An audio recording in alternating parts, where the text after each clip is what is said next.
High, এই লুকটা টিউটোরিয়ালটা share করার জন্য সবাই অনেক বলেছিলেন, বাট আমি এডিট করার কারণে আমি লুকটা শেয়ার করতে পারি নাই। সো ফাইনালি আজকে ভাবলাম তোমাদের সাথে শেয়ার করি।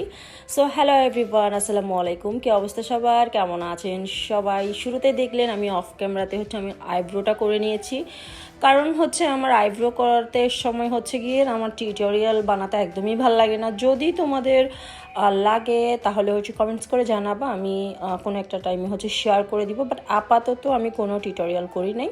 যদি তোমাদের লাগে আমি করে দিব আর কি। তারপর গিয়ে আমি ভালো করে ময়শ্চারাইজার দিয়ে নিচ্ছিলাম। দেন আমি একটু পর গিয়ে প্রাইমার দিব। আমি ভালো করে দিচ্ছিলাম।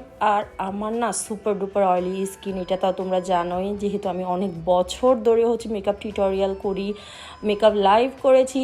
এখন রিসেন্টলি 2-1 বছর ধরে আমার এই সব কিছু একদম অফ হয়ে গিয়েছে, যেহেতু সাংসারিক হয়ে গিয়েছি। বিয়ের পর থেকে সংসার নিয়ে বেশি চিন্তা করি, তাই মেকআপের দিকটার থেকে না ঝুঁকটা একটু কমে গেছে, বাট একদম যে কমে গেছে তা না, অনেকটাই আছে।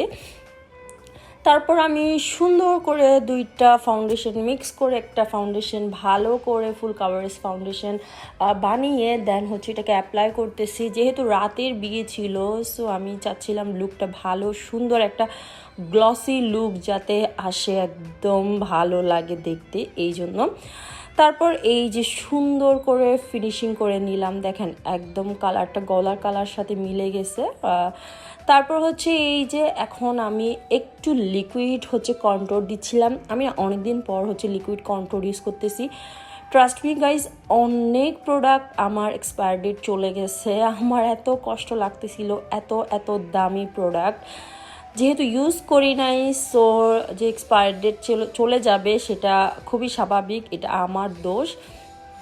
তারপর কিছু করার নেই। যাই হোক, তোমরা একটু ব্যাকগ্রাউন্ড নয়েজটা একটু স্কিপ করো। আমার বাসার বিল্ডিংয়ের পাশে না, চারপাশে খালি বিল্ডিংয়ের কাজ চলতেছে। আমি রাতে ভয়েস দিল সেম অবস্থা, দিনে ভয়েস দিল সেম অবস্থা, এই আর কি। তো যাই হোক, এখন আমি দুপুরের টাইমে এখনই ভয়েসটা দিচ্ছি, অ্যান্ড একটু পর আমি জাস্ট এই ভিডিওটা আপলোড করব।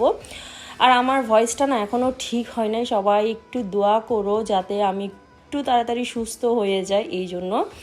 তারপর সুন্দর করে লিকুইড ব্লাশ দিয়ে নিয়েছি। তারপর এখন একটু পাউডার দিচ্ছি, সুন্দর করে সেট করে নিচ্ছিলাম। এই লুকটা না আমার কাছে খুবই ভালো লাগতেছিল, খুবই স্যাটিসফাইং ছিল, কারণ এই লুকটা নিয়ে আমি অলমোস্ট প্রায় 10 থেকে 12 ঘন্টার মতো ছিলাম মেবি।